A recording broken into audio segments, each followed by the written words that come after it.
नमस्कार। आज हम ज्योग्राफी प्रैक्टिकल में केंद्रीय प्रवृत्ति के माप के बारे में हम अध्ययन करेंगे। केंद्रीय प्रवृत्ति के माप के अंतर्गत आज हम समांतर माध्य के बारे में अध्ययन करेंगे कि समांतर माध्य को या समांतर माध्य की किस प्रकार से हम गणना करते हैं, यह टॉपिक आप हम अध्ययन करेंगे। आज का जो टॉपिक होगा समांतर माध्य, या सिर्फ इसे माध्य के नाम से भी जान सकते हैं। अंग्रेजी भाषा में इसे मीन के रूप में भी संबोधित करते हैं और कई लोग इसे औसत के रूप में भी जानते हैं या एवरेज के रूप में भी इसे संबोधित करते हैं। इन सभी का मतलब समांतर माध्य या मीन ही होता है। मीन मुख्य रूप से 3 श्रेणियों में ज्ञात किया जाता है। पहली श्रेणी की बात करते हैं हम व्यक्तिगत श्रेणी, दूसरी बात करते हैं खंडित श्रेणी, और तीसरी बात करते हैं अखंडित श्रेणी। अखंडित श्रेणी माध्य की बात करें या माध्यिका की बात करें या बहुलक की बात करें या किसी भी केंद्रीय प्रवृत्ति की अपन बात करेंगे, उनमें तीनों श्रेणियों से गणना करेंगे अपन। समझ लीजिए कि व्यक्तिगत श्रेणी क्या होती है, खंडित क्या होती है और अखंडित क्या होती है। उसके बाद अपन एक एक उदाहरण लेके अब समझेंगे।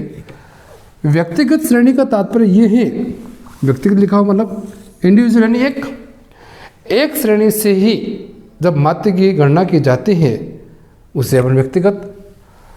खंडित के अंदर 2 और अखंडित के अंदर भी 2। खंडित और अखंडित में ये फर्क होता है कि इसमें वर्ग अंतराल नहीं होता है, CI क्लास इंटरवल नहीं होता है, और इसमें होता है क्लास इंटरवल होता है। व्यक्तिगत में एक श्रेणी के माध्यम से, इन दोनों में 2-2 श्रेणियों से निकालेंगे। आइए अपन एक एग्जाम्पल लेके बात करते हैं समांतर माध्य को। सबसे पहले व्यक्तिगत श्रेणी के माध्यम से किस प्रकार हल किया जाए। व्यक्तिगत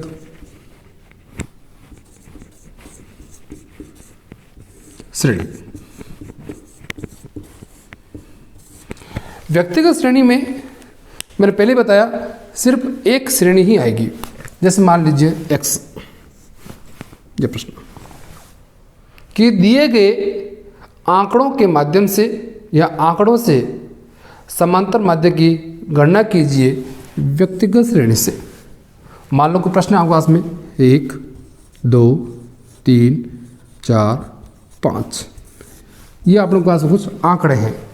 इन आंकड़ों के द्वारा व्यक्तिगत श्रेणी माध्यम से मीन की गणना करनी है, माध्य निकालना है। तो उसके लिए एक सूत्र आपको ध्यान रखना पड़ेगा, सिग्मा x बटावे n, और माध्य को एक सिंबल के द्वारा व्यक्त करते हैं, उसे करेंगे x बार।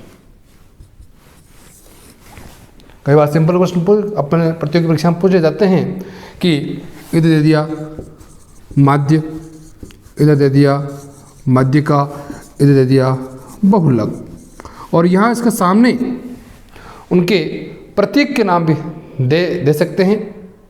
ऐसे दे दिया x बार, z दे दिया और कह दे कि इनको आप मिलाइए, तो ये अपन को मालूम होना चाहिए।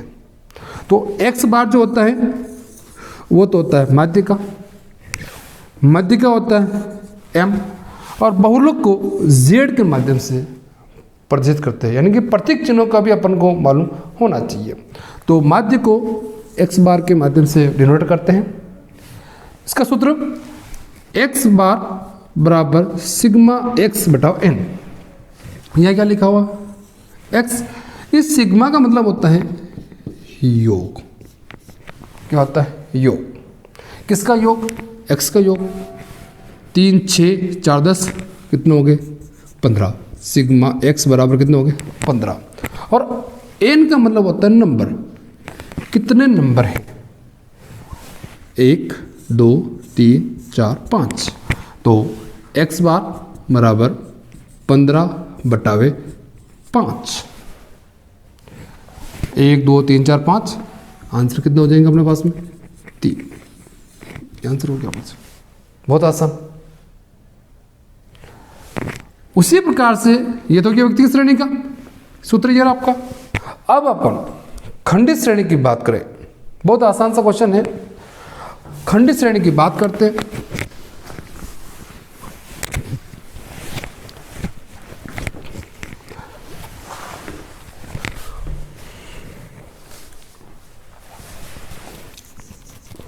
खंडित श्रेणी, खंडित श्रेणी मैंने बताया दो होंगे आंकड़े। एक तो होता है x, एक होता है f। एक होता है x, एक होता है f। f का मतलब होता है आवृत्ति। क्या होता है? और x का मतलब कोई प्रश्न मान लीजिए। प्रश्न को बना देते हैं अपन।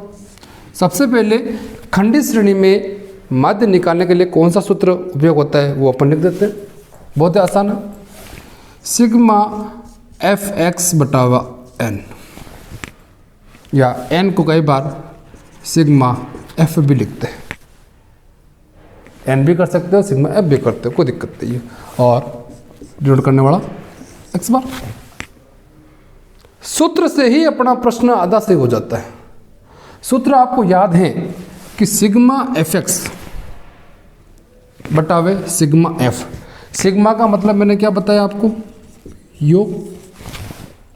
अब योग किसका? एफ एक्स का।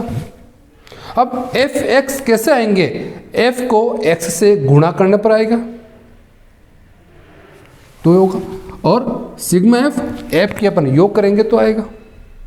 सवाल देखते समझते हम। देखो 2 4 3 4 और 2, एक सिंपल सा क्वेश्चन आपको समझना है। इसके बाद में आ जाते हैं 1 2 3 3 2। ये कोई प्रश्न है अपने पास में कि 2 की आवृत्ति 1 बार, 4 की 2 बार, से क्वेश्चन है अपना। सूत्र में क्या कहा कि अपन को क्या चाहिए? एफ एक्स चाहिए। तो एक कॉलम अपन और पढ़ाएंगे। किसका पढ़ाएंगे? एक्स और एफ का, यानी एक्स इंटू एक्स। 2 एकम 2, 4 दूनी 8, 3 तरी 9, 4 तरी 12, 2 चौक 2 2 4। ये हो गया सिंपल सा क्वेश्चन। इसका योग कर लेते हैं। कितना आता है देखो? 10 10 और 9 19, 19 29, 29 और 2 31, 31 और 4 कितना हो गए? 35। क्या हो गया ये? Sigma F x. एक बार आप टोटलिंग कर लीजिए, क्योंकि टोटलिंग को अपन को 2 बार करना पड़ेगा। कई बार ऐसा होता है अपन जल्दबाजी में लिख लेते हैं। मान लो कि आंसर आप टोटल आए 36 आ रही है, आपने जल्दबाजी में पेज लिख दिया तो पूरा क्वेश्चन गलत हो जाएगा अपना। टोटल कर लीजिए। 10 10 और 9 19, 19 और 10 29 और 2 31, 31 और 4 35। करेक्ट है। ऊपर वाला काम कंप्लीट, ये अपना आ गया। अब अपन को क्या निकालना? Sigma F.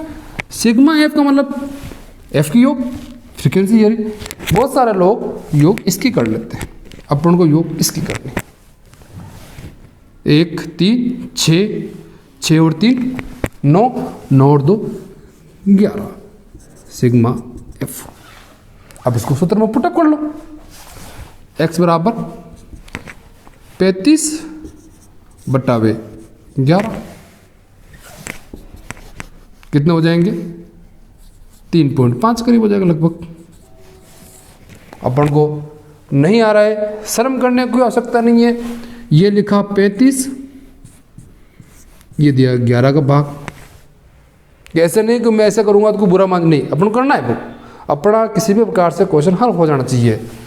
11 33, 2 बच गए 20, 11 3.1, यानी अपना आंसर कितना हो गया? 3.1 आंसर हो गया। तो माध्य कितना हो गया अपने पास में? 3.1। आराम से क्लियर।